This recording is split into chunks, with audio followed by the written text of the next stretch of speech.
నాగార్జున సాగర్ నుంచి కృష్ణా డెల్టాకు నీళ్లు రాకపోతే మాకు సాగు అవుతుందా?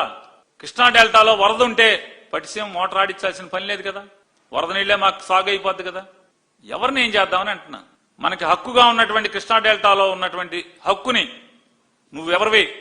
నీ మనిషి అక్కడ ముఖ్యమంత్రిగా ఉంటే ప్రభుత్వం నడిపితే మా హక్కులు వదులుతాకి నువ్వెవడవే అంటున్నా. నువ్వెవడో చంద్రబాబు నాయుడు గారు, మా హక్కును వాళ్ళకి దానం చేయడానికి నువ్వెవడివి? వాళ్ళ గిఫ్ట్గా ఇవ్వడానికి నువ్వెవడో చంద్రబాబు నాయుడు గారు. తప్పు కదా ఇది. పేనుకు బెత్తనం ఇస్తే తలంతా గొరిగి పెట్టిందంట. 5 ఏళ్ళు పాలించబోయా అంటే మొత్తం మా కృష్ణానది మీద ఆధారపడిన పితోడికి తల కొరికేస్తాం, క్యాపేస్తున్నాం.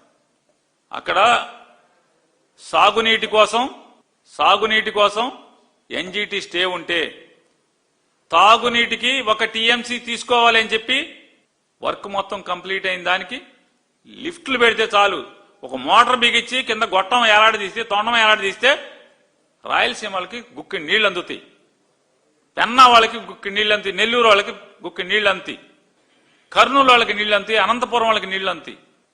అసత్యాలు మాట్లాడుతూ ముచ్చుమర్రిలో ఉన్నది 0.33 టీఎంసీ నీళ్లు తోడుకట్టే అవకాశం ఉన్నటువంటి ముచ్చుమర్రి.